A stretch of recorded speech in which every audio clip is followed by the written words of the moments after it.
Cultural heritage is basically the evidence that those old people left behind when they lived in the landscape.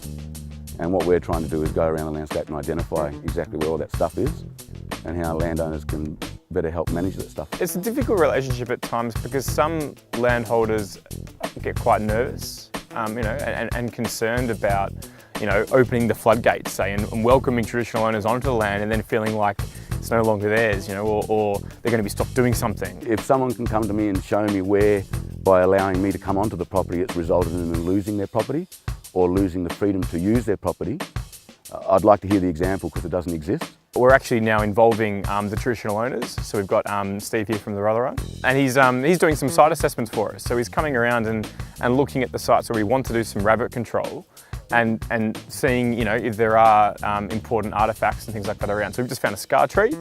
There's also some, interesting artefacts along the creek bed. But I guess what we're doing too is figuring out if we want to do control here, what's the best process, or the way that we should do that. So it may be on a site where there is potential to disturb something, we might only do implosion work.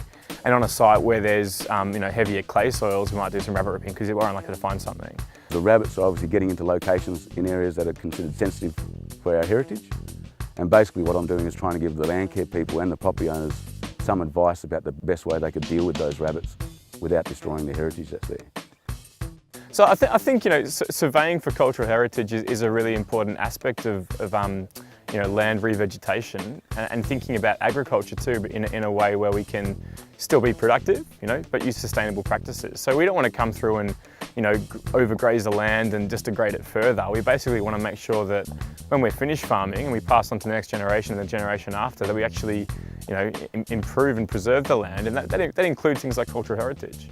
It's really important. It's important for two reasons for me. One, obviously, is the legalities of it, that there's hefty fines for people destroying Aboriginal cultural heritage, whether it's known or unknown. So I'd like to prevent people from getting in trouble. But the second reason is that it's our heritage. So if you're going to live on land and be part of Australia, it's all of our heritage.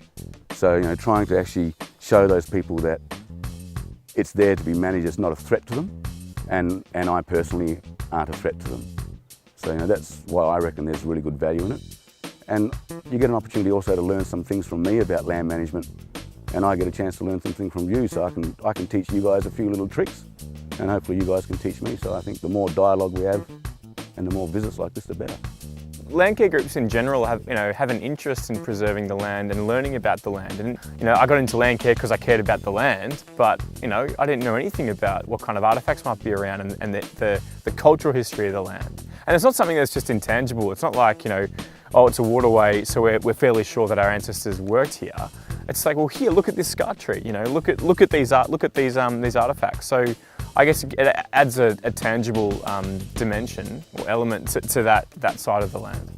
I think the property owners get some really good value from knowing it's there, and a little bit of pride in yourself and in the way that you manage your landscape.